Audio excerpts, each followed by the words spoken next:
You know, I can't for the life of me figure out why anyone that would like science fiction also would not like Star Trek.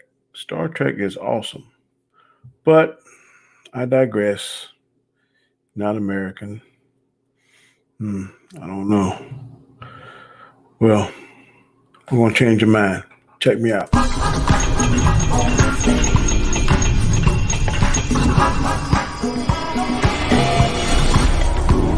Comic Check Entertainment. Hello, people. Welcome to my show. This is Danny Graham, aka Comic Chat. I'm coming to you with another video to try to just bring some good content to you and hopefully change somebody's mind. In particular, a good friend of mine. He know who he is.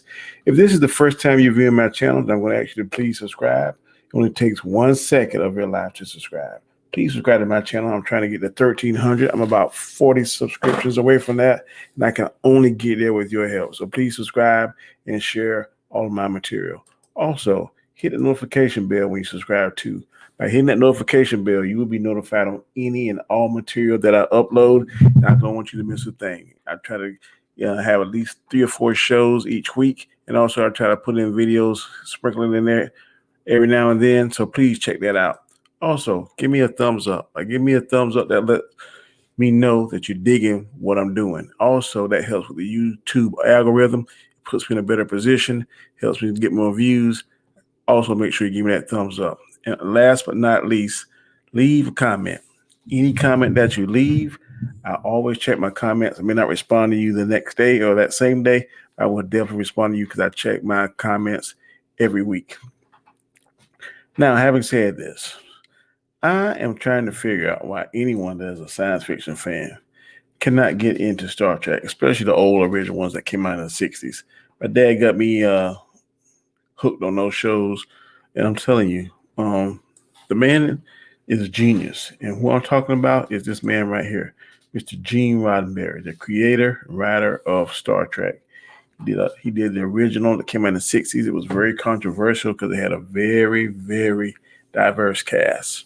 They had a Russian on there. They had an alien, Mr. Spock. The Russian was Mr. Chekhov, which he didn't start the original, but he came in there later on. It was a mainstay in the Star Trek in that original. Also, they had a Japanese, Mr. Sulu. They had Kirk, a Midwestern boy. They had a Uhura, a black female. So they were very diverse. Also had another country boy, Dr. McCoy. And I'm telling you, the show was fantastic. It lasted for 3 seasons. And it just took us to places and things that we never thought would happen. This showed a lot of diversity, and it was one of the main things that if you were a young black little girl, you could see that you could be on TV and be on TV in front of your peers, just like Uhura was. Also, it could show you if you were a Japanese little boy or a Russian or whatever your nationality was, whatever your race, whatever your creed. Star Trek did not see that. It was colorblind. That was one of the big things. I think at first I didn't think people didn't really like it, but it come into a cult classic, and now it's a big franchise, and we owe that all to Mr. Gene Roddenberry. Also, this is Mr. and Mrs. Gene Roddenberry, and I don't know if any of y'all recognize his wife, but she first originally started off as Nurse Chapel, who always had a kind of love interest for Mr. Spock. But then from Nurse Chapel, she became on Next Generation. She was Deanna's mother, Lawana Choi, or whatever she was, half beta. Well, she was a full Beta Zord. And then if you listen to the voice of the Star Trek, that female voice, that is her voice. So Roddenberry had his wife all mixed up into the Star Trek shows and movies. I'm gonna tell you, Star Trek, the original was my favorite. I love it. This crew that you see right here is Mr. Spock right here, directly behind me. I'm gonna move my head. It's Captain Kirk in the captain's chair. There's Miss Roddenberry. She played Nurse Chapel back then. To her right, you'll see Dr. McCoy, Leonard McCoy in the blue. In the red is Mr. Scott. He was the head engineer. He was Scottish. And also beside him is Mr. Chekhov. I think he was the helmsman from Russia. And right here, let me move my icon out of the way so you can see him, is Mr. Sulu, Chinese. And of course, beside him, or Japanese, and beside him is Ahura. She was over communications. So like I said, a very diverse cast. This is something that we didn't see very much in that time. It came out, like I said, in the 60s, and it was groundbreaking. What I love about is these three here, as you see from left to right, is Captain Kirk, Dr. McCoy, and Mr. Spock. What I love about they became great friends, best friends. What I always love is that when they're in front of everybody else, it was always Captain, Mr. Spock, Dr. McCoy. But when they're by themselves, it was Jim, Bones, and Spock. And they taught each other stuff. Spock definitely taught Kirk and kept him in check and some stuff. And then some of the things that Kirk did rub off on Spock. Very dynamic, very diverse. Like I said, show, but these three right here were best of friends. I love the relationship they have with each other, how they bounce stuff off of each other. Especially between Spock and McCoy, they were always going back and forth, kind of like the honeymooners. But they had a great respect and admiration for each other. And whenever stuff got thick and got hard, they always stuck together. So, like I said, these were the three best friends. This clip is going to show you now is Khan, which spurred the movie The Wrath of Khan. Khan was played by Ricardo Montalban. I don't know, some of you may remember him as Mr. Rourke on Fantasy Island. But that episode there, I think it was called the Botany Bay, if I'm not mistaken. He was more like a Superman back then, genetically engineered to be superior for his strength, thinking, for his planning, strategic planning. He was at the top of the food chain. It was probably about 100 of them. There was some kind of experiment, but then I think they were trying to take over the world or take over Earth, so they shipped them off from the Botany Bay. And of course, in this particular episode, Kirk finds that ship. And all the people are alive, I think, so maybe a few. And then, of course, Khan kicks into Khan mode and tries to take over Enterprise. And, of course, he goes up against Captain Kirk, played by William Shatner. And it is a very groundbreaking episode, which leads to Star Trek II, The Wrath of Khan. If you haven't seen that, definitely need to check it out. Excellent movie. Right here, you will see the original captain of the Enterprise, Captain Pike. And again, that's Nurse Chapel. I don't think she's playing Nurse Chapel in this particular episode. But in this episode, I think he gets hurt, disfigured beyond compare, but he's able to have some semblance of a life on this planet, because this planet can able to fix him, so to speak, where he can live a normal life, but only on that planet, nowhere else but this planet. And I believe that's the pilot episode of the original Star Trek. Next, we'll be going into Star Trek Next Generation. As you can see here, the second showing of Star Trek, Mr. Roddenberry had his hand in that. From left to right is Wesley Crusher, Commander Riker, Lieutenant Commander Data, Deanna Troi, Captain Kirk, Michael Dorn, which is Lieutenant Worf, Beverly Crusher, the Doctor, and Geordi LaForge, head over engineer. There were, as you can see, is diverse. This show is fantastic. Patrick Stewart as Captain Picard is a different captain than Captain Kirk, but still he's still seen sometime because he has that English way of talking, and I think he's from France on the show, but an English actor, and he is very commanding on his scenes and stuff. I can't think of Riker's real name, something Franks, and then Brent Spiner, Data. They all are very good actors. Data was, of course, the robot, so to speak, that wanted to be human. His Dr. Whom Singh, I think, gave him some kind of chip that gave him emotions. But Data and Geordi were probably best friends on this show. All of them were interconnected. In some parts of the show, Deanna LaTroy and Worf got married, and Deanna LaTroy and Riker had a relationship. There's some sexual tension between Dr. Crusher and Picard. Again, this show is outstanding. It was, like I said, it's the second version of Star Trek, second show that came out, Next Generation. I forgot how many seasons it lasts, probably about 6 or 7. But again, it was awesome. Next, we're going to go to Deep Space Nine. Worf joined the show, I think, after the third or fourth season. And from left to right, well, I'm going to start down from the bottom left, going to the right. That's going to be Quark, then Major Kira, then that's going to be Captain Sisko, Odo, and then we're going to, right above Captain Sisko is his son. I cannot think of his son's name. I want to say Benjamin, maybe. I'm not sure. I can't remember. Forgive me. But starting from left to right, up top will be Worf, then Julian, Dr. Julian, he's the doctor. Then Dax, she is like a symbiote. She has some type of animal inside her, and she's the host body. She was a man prior to that. And I think on the show she turns to another female, if I'm not mistaken. But she has some kind of symbiote that lives inside her, and it has all the memories and stuff. But her particular species preps for that particular symbiote to live inside the body until that physical body gives up. And then, of course, there is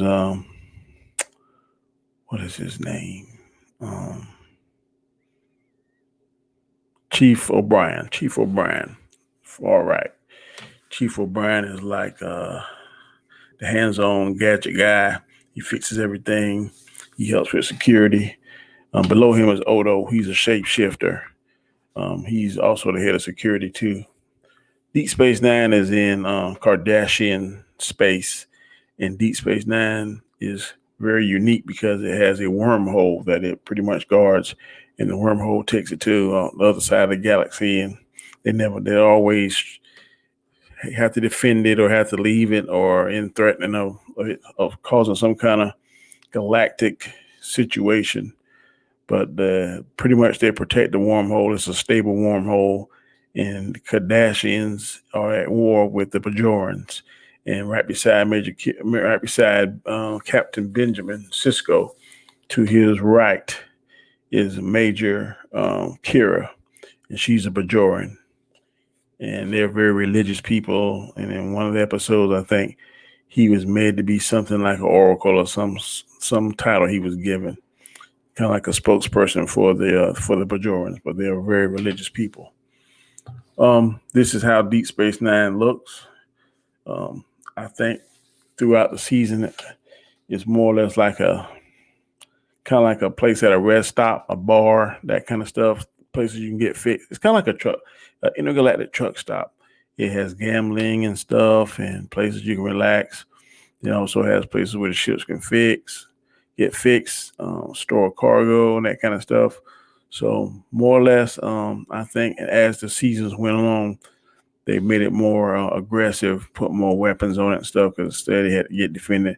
But it's not very fast. It moves very slow. But it is a very temperamental place to be. And the Star Trek, like I said, the team captain, Benjamin Sisko and his team defended basically from the Federation.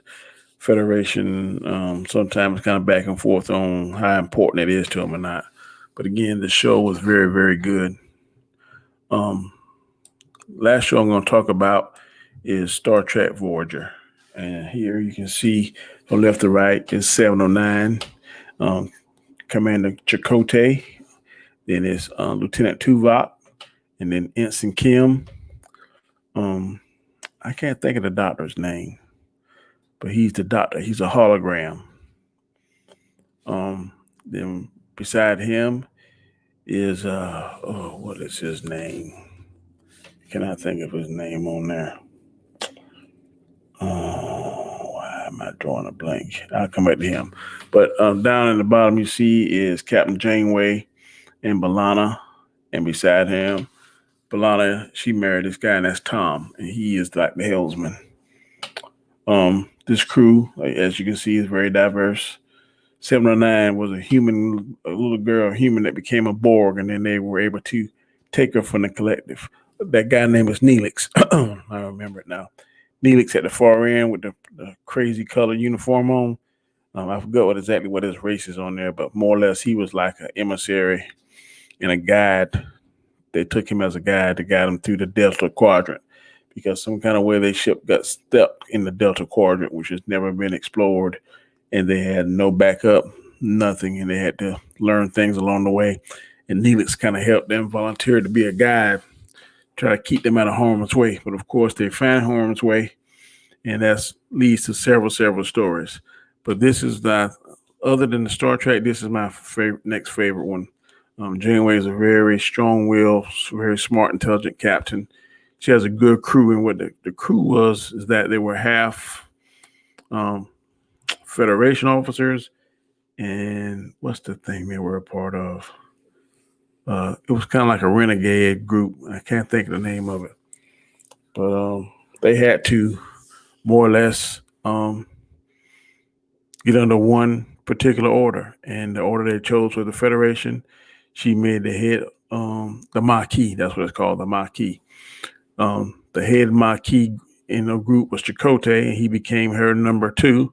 They became real good friends. Chakotay is an Indian descent, like Native American Indian, and he's very wise and knowledgeable, and he believed in the spirit animals and the spirit world and that kind of stuff. And a lot of the episodes that came into play, Tuvok and Janeway were very good friends.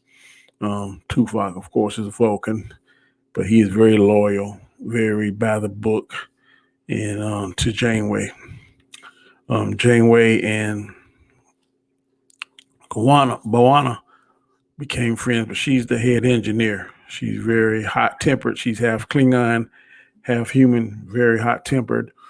Her and Tom get married, but a very, very back and forth, very heated romance.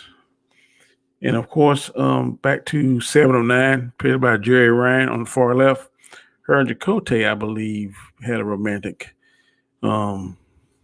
ties, a couple episodes. They were kind of feeling each other. But this show is very good. Like I said, this is the ship, the Voyager, very aggressive ship. This is the crew without their makeup and uniform. As you can see, Jerry Ryan, Tom, Chakotay kneeling down.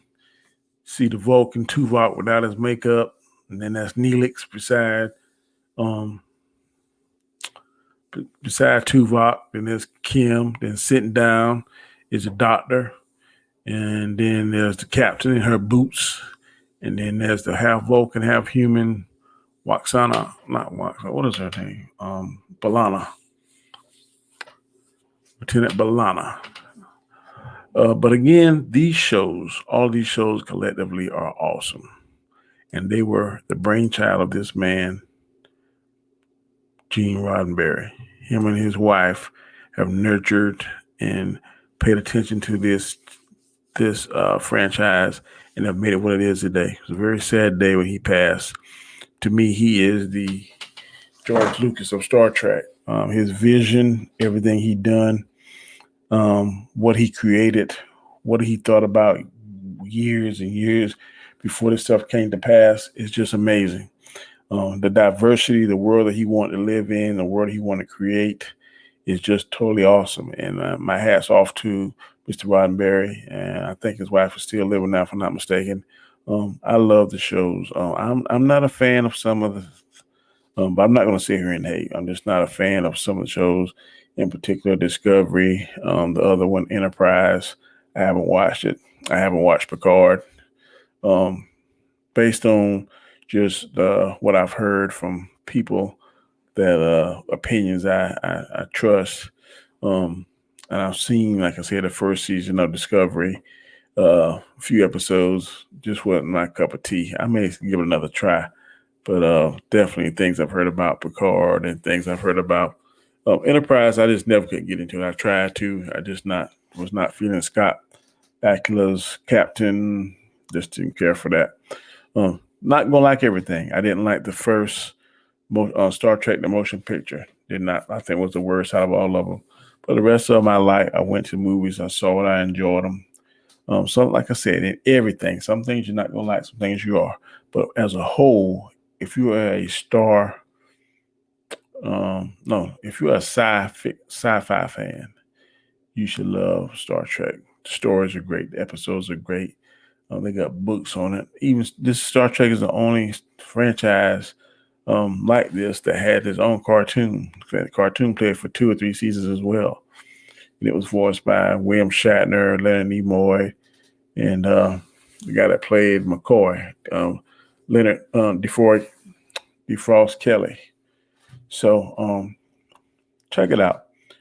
Like I said, a lot of good episodes, a lot of good material. If you sit down and watch it, I think you'll like it. So that is why I think if you are a sci-fi fan, you should definitely love Star Trek. It's just good. All right, Lonzo? It's just good. All right? It's good. It's good. It's good. So until next time, peace. Have a good evening.